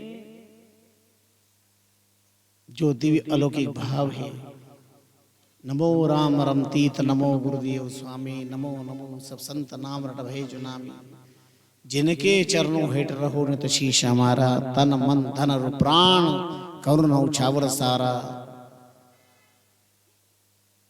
राम सद गुरुदेवी नहीं और आधार, राम चरण कर जोड़ के वंदे बारंबार। पहला कवि, कितने ही दिन तक इस पे प्रवचन कर लो, 7 दिन की क्या बात है। इसलिए जैसे भागवत सप्ताह में 7 दिन में भागवत पूरी नहीं होती है, और आजकल तो हो भी नहीं सकती है, गाया बजाया नाचे कूदे और भागवत पूरी हो गई। भागवत के साथ न्याय नहीं है, इसलिए भागवत प्रवचन लिखना चाहिए, न कि भागवत सप्ताह। भागवत प्रवचन, ज्ञान यज्ञ भागवत प्रवचन, सप्तदिशी प्रवचन। सुखदेव जी ने 7 दिन तक परीक्षित को जूस रूपरेखा में सत्संग सुनाया, बहुत विलक्षण अनूठा अद्भुत था। संसार से एक ही बार सप्ताह सुनाई सुखदेव जी ने, और परीक्षित ने एक ही बार सुनी। भजन गरक सुखदेव था लिया परीक्षित सोत, मुक्त किया दिन 7 में ब्रह्म ज्ञान परबोध। एक ही बार शुक्रतार में एक बार, दूसरी बार काम नहीं पढ़ पाया। हम कितनी ही बार पढ़ते, कितनी बार सुनते, पर हमारे परिवर्तन नहीं होता। जैसे पत्थर एक बार मंदिर में जाता है भगवान बन जाता है। पत्थर एक बार, एक दिन मंदिर में जाता है भगवान बन जाता है। इंसान रोज मंदिर में जाता है और पत्थर बन जाता है। कितना विचित्र विषय है, सोचो, विचारो, मनन करो। नमो राम रमतीत, नमो गुरुदेव स्वामी। सबसे पहले नमन किसको किया है? किसी भी ग्रंथ के प्रारंभ में मंगलाचरण, ये धर्म है। प्रवचन के पहले मंगलाचरण, ये उनके कितना विवेक है उसका परिचय है। प्रवचन के पूर्व में हम अपने आराध्य को प्रणाम करें, अपने सदगुरु को प्रणाम करें। सत्य को, ये विनम्रता है, ये हमारी समग्रता है, समर्पणता है। इसके अभाव में अभिव्यक्ति अहंकार है, उसका असर नहीं हो पाएगा, प्रभाव नहीं हो पाएगा। इसलिए प्रभाव नहीं हो पाता है, ठोसत्व का भाव है।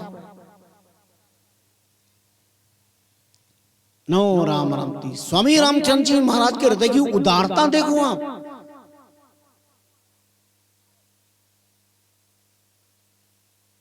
नमो राम, कौन राम? द्वापर के राम मत, या और भी उस सतयुग के राम का स्मरण करते हैं। इसलिए इसकी व्याख्या रमो क्रीडायाम इत्यास्वादातो राम शब्द सिद्धिर्भवति। जो राम सब में रम रहा है, जो राम सबको रमा रहा है, सब में जो राम है,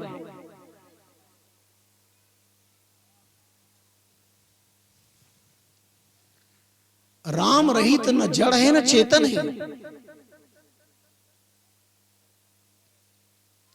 सारी रचना स्वामी रामचंद्र जी महाराज फरमाते हैं, जितनी रचना है जगत में जब से प्रारंभ है, सभी रचना राम की, राम सकल की माय। मैं आपको लाइव बाई के लेवल में सनलाइट नहीं दूंगा, जो महापुरुषों ने वाणी में फरमाया वही आपके आस्था की थाली में परोस रहा हूं। सभी रचना राम की और राम सकल के माय। राम चरण जाको भजिया कोई न्यारा राया जो नाय, न्यारा न्यारा साधता पार न पावे कोई, राम चरण भज राम को जाके सब साधन हो।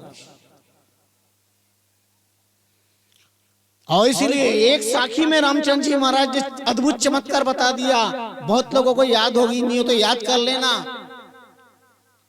राष्ट्र को नहीं पर विश्व को दावा है हमारा चैलेंज। काम धर्म अर्थ मोक्ष फल, राम चरण दे राम, निश्चय माहि नजीक है कोई भजो काम निष्काम। व्यक्ति क्या चाहता है? या तो काम संसार चाहता है, और धर्म में सुख इसलिए धर्म चाहता है। सुख धन में नहीं है, धर्म में।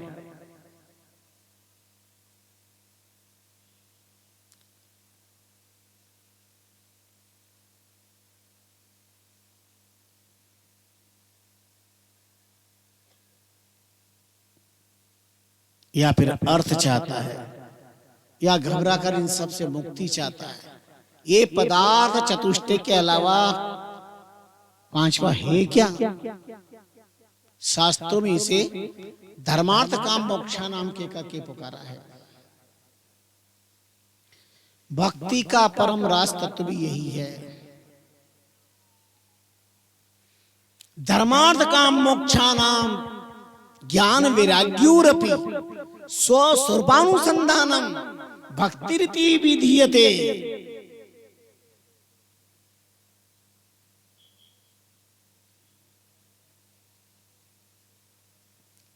हमारे शास्त्र कहते हैं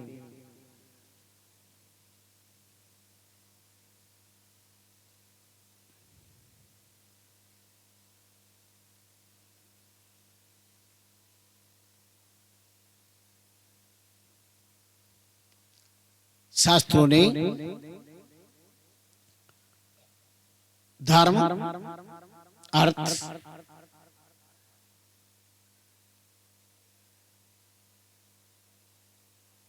काम मोक्ष का वर्णन किया। श्री महाराज स्वामी रामचंद्र जी महाराज इतने दूरदर्शी हुए, उन्होंने इसको व्यवस्थित किया। संत जीवन व्यवस्थित करते हैं, व्यवस्थाएं व्यवस्थित करते हैं। जो अव्यवस्थित है, चाहे परिवार, चाहे समाज, चाहे राष्ट्र, उसे व्यवस्थित करते हैं। ये महत्वपूर्ण विषय। तो उन्होंने काम धर्म अर्थ मोक्ष, पहले काम संसार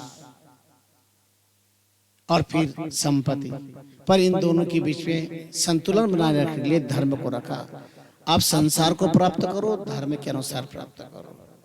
आज धर्म को ताक पे रख करके जो लोग संसार को चाहते हैं, आप उसे चाहे लव मैरिज कहो, चाहे आप इसे और कोई नाम दे दो, ये जो भी कुछ दिखाई दे रहा है, ये धर्म को ताक में रख के करने वाला संसार में नुकसान दे रहा है, पीड़ा दे रहा है, तकलीफ दे रहा है। और महापुरुषों ने पहले ही कहा, संसार में आए हो, संसार के बिना नहीं रह सकते हो, पर धर्म को साथ में रखो। तुम्हारा धर्म क्या? बच्चों का धर्म पढ़ना लिखना है। अब पढ़ने लिखने के लिए बच्चों को भेजें और वो अपने जीवन साथी ढूंढ ले। मरने मारने लिए तैयार हम तो करेंगे, तो ऐसी शादी करेंगे तो मरे। ये धर्म है क्या? कमा खाने भेजे बिजनेस के लिए, या शिक्षा ट्रेनिंग के लिए कहीं बाहर भेजे, जॉब के लिए, और वहां पर अपना दूसरी जॉब शुरू कर दे। ये शास्त्र कहता है क्या? हमारे यहाँ 25 साल ब्रह्मचर्य आश्रम, 25 साल तक कोई संसार का चिंतन नहीं आना चाहिए। ये हमारा सनातन धर्म का संदेश है बच्चों। संसार जन्म लेते 25 साल तक पढ़े लिखे योग्य बने, पैरों पे खड़े हो, और 25 से 50 साल तक गृहस्थाश्रम है, और 50 के बाद फिर समाज की सेवा, राष्ट्रीय सेवा में आ जाए। 75 साल, और 75 साल के बाद इससे भी मुक्ति केवल एक राम। राम जिधर देखो उधर वही दुख दिखा देता है। लाली तेरे लाल की देखूं तो लाल। क्या ये व्यवस्थाएं को ठुकराई नहीं है? और ठुकराने के बाद कोई सुखी है? ये सनातन व्यवस्था दी गई थी, किंतु स्वीकार नहीं की। पढ़े लिखे लोगों ने ठुकराया, तो आज पढ़े लिखे को धर्म भी ठुकरा रहा है। घर में अशांति है, बंगले हैं, रहने वाला सर नहीं है, सर है तो छत नहीं है। बहुत बड़ी विडंबना है, विचित्र विडंबना है।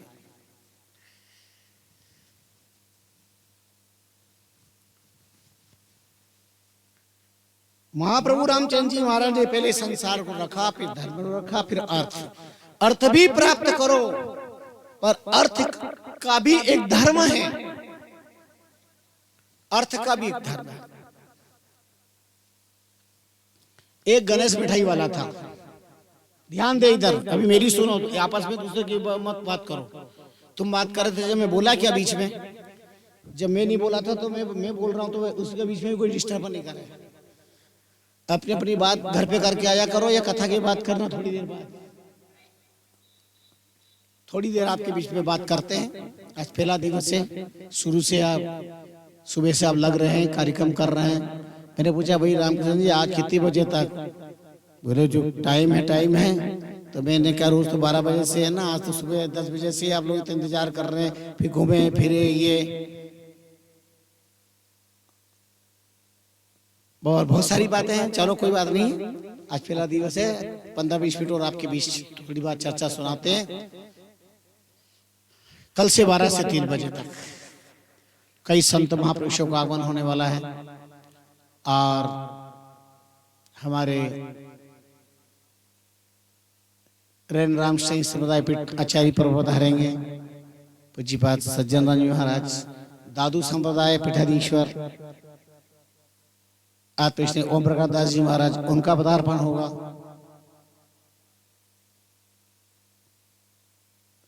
संप्रदाय के कई ज्ञानी गुणी मनीषी संत लोगों का आगमन है। वही एक आध दिन में सब अपने अपने कार्यक्रम में लगे हुए हैं। मकर संक्रांति में कुछ कल आएंगे, कुछ परसों आएंगे, इस तरह से, और कई संत महात्माओं का आगमन होगा। सभी का सत्संग लाभ आपको प्राप्त होता रहेगा। हाँ, मैं याद दिला रहा था, भूख लग रही है ना, तो मैं गणेश मिठाई वाले की बात बता रहा था। एक गणेश मिठाई वाला था,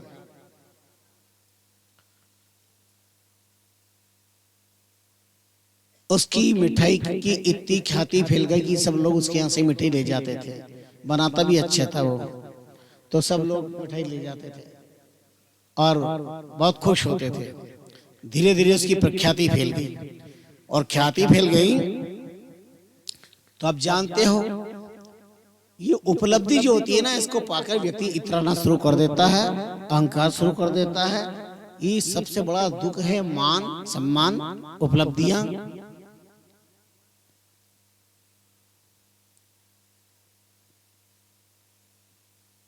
आ जाता ऐसो को जन्मो जगमाही, प्रभुता पाए ताई मदन आई। गोस्वामी तुलसीदास जी कहते, कौन ही संसार में ऐसा जो पद पैसा प्रतिष्ठा पाके न इतराए, ना जीवन के अंदर अहंकार कर, ना जीवन में युग। ये खतरा ही सबसे बड़ा इस बात का ही है।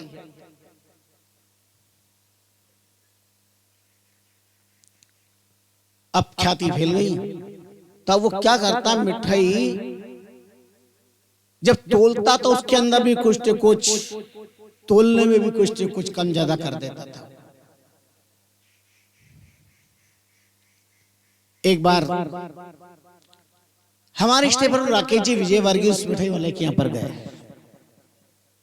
उसे कोई मिठाई दी, उसने मिठाई दी तो ये तो वो सजग दृष्टि वाले, जब मिठाई तोल रहा था इनकी नजर पड़ गई, कुछ नहीं बोले। फिर बाद में, भैया गणेश मिठाई वाला तो इतना प्रसिद्ध है और अब तोल में भी तू कम तोल रहा है।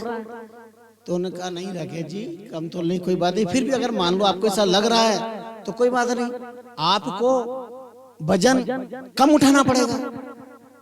अगर आपको लगता है कि मैं तोलने में कम करा था, आपको वजन कम उठाना पड़ेगा। उनका ठीक है। अब ये ठहरे राकेश जी बुद्धिमान पुरुष थे, इनका आप इस बैठे वालों को थोड़ा ज्ञान तो देना चाहिए, इनको समझाना चाहिए। उनका ठीक है। जब उन्होंने पैसा दिया तो जितना तोला उससे बहुत कम पैसा दिया। अब वो आश्चर्य देख रही हूं, तो उन्होंने कहा हाँ हाँ मैंने कम ही दिया आपको, जितना आपका बनता है ना उससे कम ही दिया। बोले क्यों? बोले तुमको गिनने में तकलीफ पड़ेगी ना, इसलिए मैंने कम दिया। जैसे तुमने मुझे कहा कि मैं उठाने में तकलीफ पड़ेगी, तो मैंने भी सुना तुमको भी गिनने में कम पड़ेगी। याद रखिए, इस संसार में कभी किसी के साथ छल कपट न हो। व्यक्ति सोचता कि मैं सामने वालों को धोखा दे रहा हूं, पर भूल जाता कि वो अपने आप को धोखा दे रहा। इसको कहते हैं अपने आप को छलना, अपने साथ अन्याय करना, किसी की जिंदगी के साथ खिलवाड़ी, अपने साथ अपन कर रहे हैं। ये ध्यान करके जीवन व्यतीत होना चाहिए।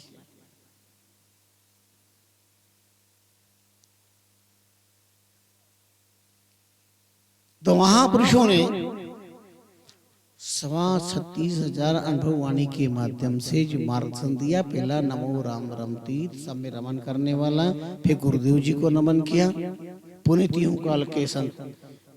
आप इतनी बड़ी दूरदर्शिता उदारता अन्य नहीं देखेंगे। पुनीतियों काल के, जब से षष्ठी में संत महात्मा हुए हैं और आज है, और जब तक चांद सूर्य रहेगा संत महापुरुष प्रकट होते रहेंगे। उन तीनों कालों के संतों को मेरा प्रणाम है, प्रणाम है, प्रणाम है, प्रणाम है। कितनी महानता, कितनी उदारता, कितनी विनम्रता, कितना स्वाभिमान रहित जीवन, कितना अभिमान रहित जीवन। स्वाभिमान होना चाहिए, अभिमान नहीं होना चाहिए। राष्ट्र के प्रति स्वाभिमान होना चाहिए, हमारे समुदाय के प्रति स्वाभिमान होना चाहिए, अभिमान नहीं होना चाहिए। कितना सरल जीवन। तो जिन महाप्रभु ने तीनों कालों के संत को प्रणाम किया है, जब तक सृष्टि रहेगी संतों का प्रकट होगा मेरा प्रणाम। क्योंकि आत्मा और महात्मा कभी जाते ही नहीं है। और सुनो, रामिष्टेय भी कभी नहीं मरते। अगर आप रामिष्टेय हो तो कभी भी नहीं मरोगे। और ये जानना है तो मेरे साथ बोलना पड़ेगा। बोलो मेरे साथ, अगर नहीं मरना चाहते हो तो। कोई डर वर तो नहीं, खतरा तो नहीं मरने का? बोलो, राम मरे तो मैं मरूं।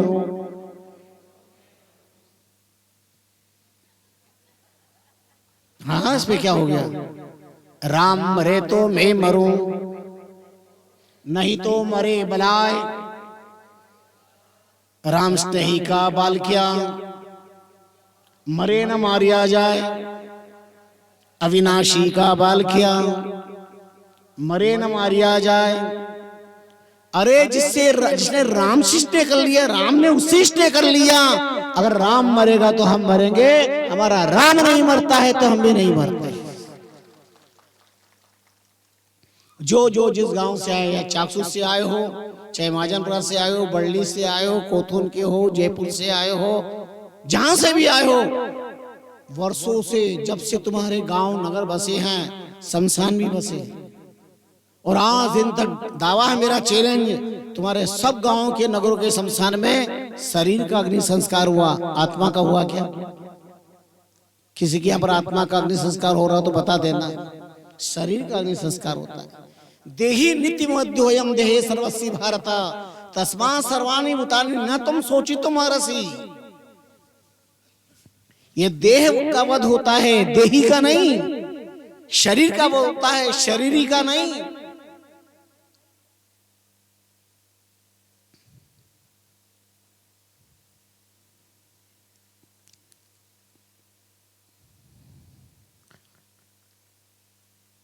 इसलिए महापुरुषों ने उदारता प्रोग्राम गुरु संत को नमन किया। ये मंगलाचरण। नमो नमो सब संत नाम रटभय जो नामी, जिन्होंने नाम का आधार लिया है उन सबको प्रणाम किया।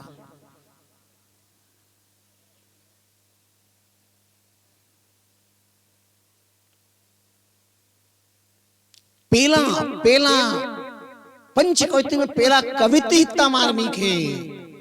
नमो राम रमती सकल व्यापी घन नामी, नमो राम रमती नमो गुरुदेव स्वामी, नमो नमो सब संत नाम रटभय नामी, जिनके चरणों हेठ रहो नित शीश हमारा, उनके चरणों में हमारा मस्तक। अब देखो प्रणाम करने की विधि बताइए। स्वामी रामचंद्र जी महाराज चरणों पे प्रणाम नहीं करते, चरणों में करते। और गुरु महिमा ग्रंथ में भी शीश धरो गुरु चरण तला, ऐसा तो नहीं फरमाया शीश धरो गुरु चरण पर। कहां फरमाया? शीश धरो गुरु चरण तला, जिन दियो नाम तत्सार, जिन्होंने हमें तत्सार तत्व दिया है राम नाम, उन गुरुदेव के चरणों में तल पे। और यहाँ पर भी जिनके चरणों हेठ रहो, जिनके चरणों के नीचे हमारा मस्तक है, उनके चरण रज अगर हमारे मस्तक पे पहुंचे तो सब दिमाग ठीक हो जाएगा। संसार के लिए सोचने वाला परमात्मा का विचार करके परमात्मा मय बन जाएगा। ऐसा देवी भाव रामचंद्र जी महाराज ने वाणी में बताया। और ऐसे सदगुरु, गुरु के प्रति शिष्य की आस्था निष्ठा क्या, तान मान धान प्राण करुण छावर सारा। और गुरु गोविंद के लिए मेरा तान मेरा मान मेरा धान, धन संसार के लोग की संपदा नहीं।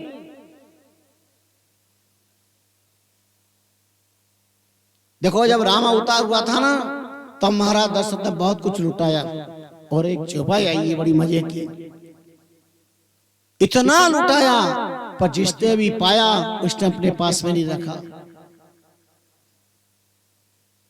जब राम महोत्सव बना तब अद्भुत दृश्य था।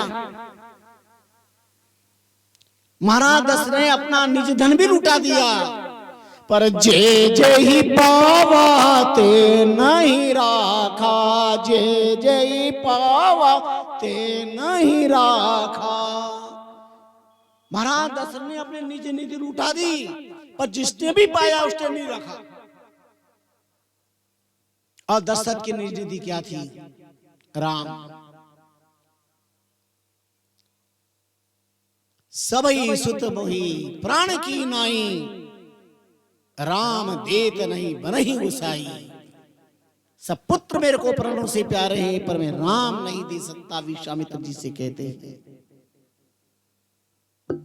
चलो मैं अभी मानस की गहराइयों पर इसके अंदर भीतर नहीं चलूंगा, क्योंकि आपको एक भजन भी श्रवण करना है। आरती मुझे पहले पहले अपने कार्यक्रम को समेटना है, 2:30 बजने वाले हैं।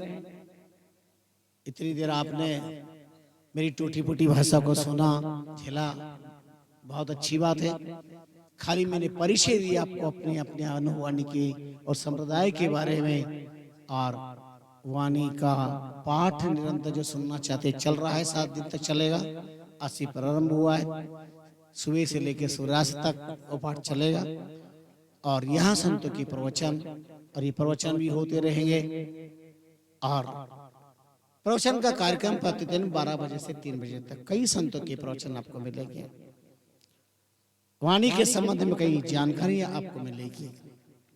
पंच कविता ही क्यों फरमाए, 4 क्यों नहीं फरमा दिए, 6 क्यों नहीं कह दिए, 8 क्यों नहीं कह दिए, क्या महत्व है, इस विषय पर भी आपको जानकारी प्राप्त होगी। गुरु में पहले ग्रंथ, पहला ग्रंथ, इसके बाद कौन कौन से ग्रंथ है और क्यों है, क्या है वाणी जी, और क्या क्या वाणी के अंदर महत्वपूर्ण विषय वो आपको श्रवण करने को मिलेंगे। ऐसा हम मान सकते हैं। यह तो एक निमित्त है पाटस्व तो, लेकिन वस्तु तो भाई राम किशन जी और चौधरी परिवार और चूंकि कौथुन सब रामष्टी परिवार है अपने, चाहे सदाम जी का परिवार हो, चांदनी परिवार हो, सबका परिवार। जैसे ही इन्होंने सुना कि यहाँ सत्संग हो न जा रहा है, सब बहुत खुश हुए। मेरे महाजनपुरा वाले सब रामष्टई बंधु, बड़ली वाले, चाकसू वाले सब, कि चलो कम से कम दिन में 12 से 3 का टाइम है, हम अपना काम काज करके और तुरंत पहुंच जाएंगे और 7 दिन तक लाभ मिलेगा। अब 7 दिन का मैं पहला दिन तो आज सानंद संपन्नता की ओर है, और अब आखिरी दिन का क्या कहना है। वो तो 20 तारीख तो पाटोत्सव है, तो अब तो रहे 5 ही दिन है। अब 5 के अंदर कितना सांच है और सांच है वहां आँच नहीं है, इस बात का ध्यान रखना। तो अकेले मत आना, कल से जब आओ जमाना अच्छा नहीं है, अपने साथ अपने खास व्यक्ति को लेकर के आना। और जो सत्संग में तुम्हारे साथ में आए वो तुम्हारा खास, जो सत्संग में साथ नहीं आए कैसे खास, या तो भी अच्छा खा सके वो खास, तुम्हारी संपत्ति अच्छी खा सके, तुम्हारा अच्छा समय खा सके वो खास। खास कौन होता है? खास राम का दास, परमात्मा का दास खास। भगवान ने अर्जुन से कहा था, अर्जुन तेरे साथ मेरे 2 संबंध है, खास 2 संबंध। भक्तोसि में सखा चेति रश्यम एतद उत्तमम। एक तो तू मेरा भक्त और मेरा खास। अब खास का उल्टा करो, खास इधर से बोलो, बोलो तो बोलो ना जोर से, सखा, ठीक है, और इधर से बोलो तो खास। खास कौन होता है? भगवान ने कहा अर्जुन तू मेरा सखा है, मैं तेरे को वो तत्व ज्ञान दे रहा हूं जो मैंने तत्व ज्ञान सूर्य नारायण को दिया था। एवं व्यवस्थे योगम प्रोक्तवान हम व्यान विवस्वान मनवे इक्ष्वाकुवे ब्रवीत एवं परंपरा प्राप्ति में राजसी और विदो स कालेना महता योगो परम तपः। जो नष्ट हो गया समय के कारण वो ज्ञान मैं तुझे दूंगा, क्योंकि तेरे मेरे साथ 2 संबंध है। तू मेरा कलेजे का टुकड़ा भक्त भी है और मेरा खास है। और उसी खास अर्जुन की परीक्षा लेने के लिए एक बार अर्जुन से भगवान ने कह दिया, हार तेरी निश्चित है अगर तू रहत उदास। भगवान कहते, क्या कहते हैं? हार तेरी निश्चित है अगर तू रहत उदास। माखन दुर्योधन लोग ले गया, छाछ रह गई तेरे पास। और अर्जुन खास था, और अर्जुन ने जो जवाब जो प्रभु को प्रत्युत्तर दिया, जवाब दिया, बड़ा गजब का था। और अच्छा लगे तो महाप्रभु का जय जय कर देना। अर्जुन ने कहा जीत मेरी निश्चित है, मैं क्यों हूं उदास? जीत मेरी निश्चित है, दास क्यों है उदास?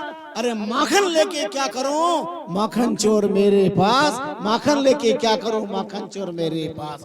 बोलो सच्चिदानंद भगवान की, बोलो स्वामी जी श्री रामचरण जी महाराज की। जिसके पास महाप्रभु रामचंद्र जी महाराज की कृपा है, उनके लिए क्या संसार के अंदर कमी है, क्या बाकी है? कुछ भी नहीं है। तो ये दासत्व भाव,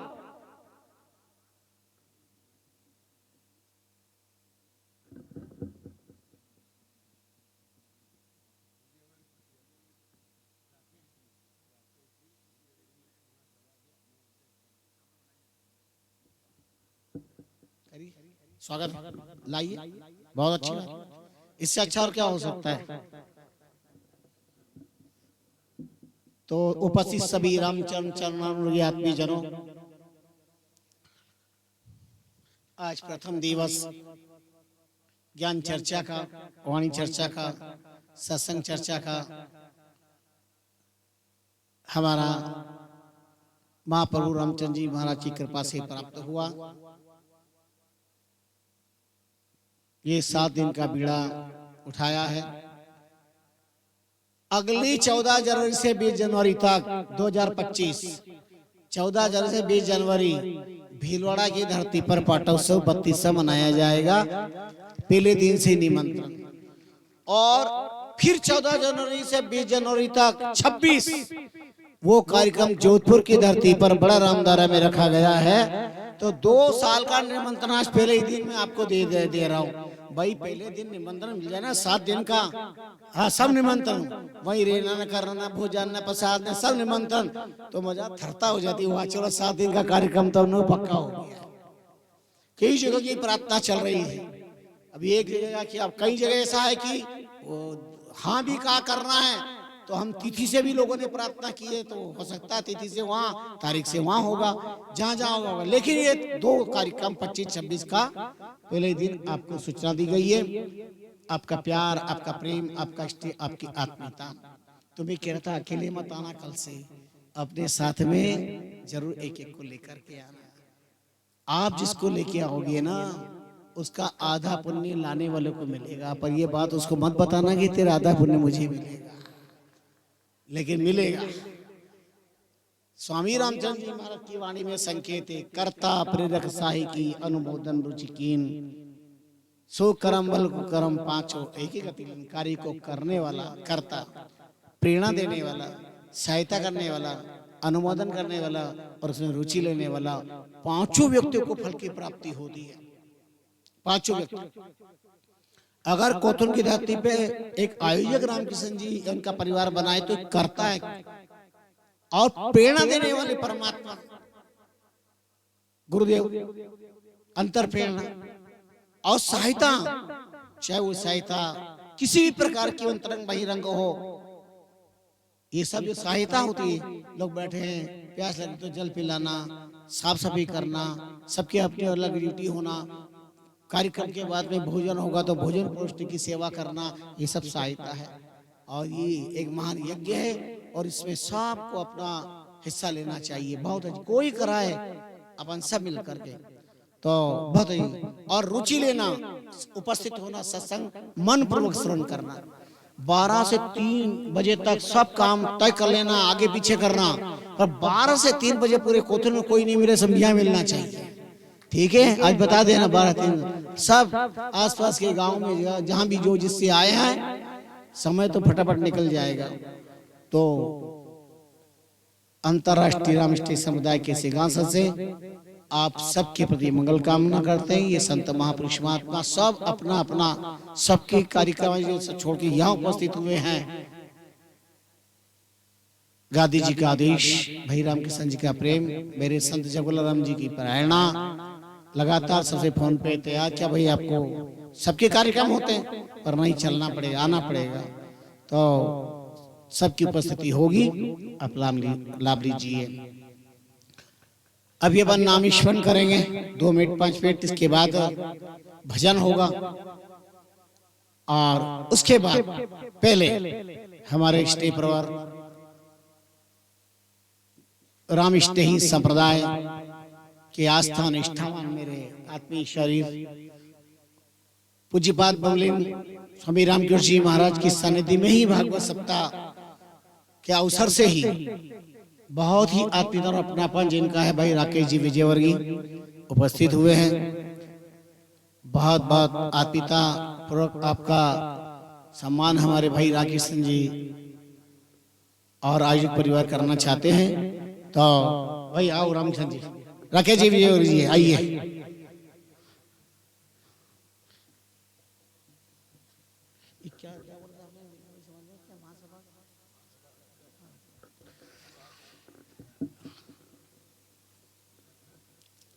बात जी जी बहुत बहुत धन्यवाद।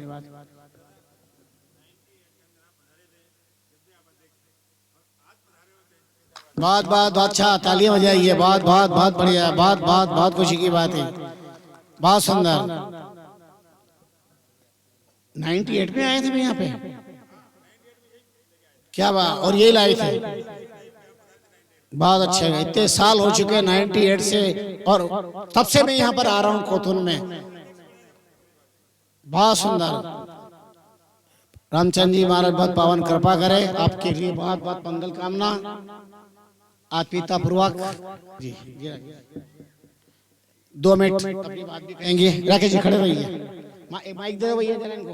राकेश जी खड़े रहिए, राकेश जी खड़े रहिए, माइक दे दो या ये दे दो।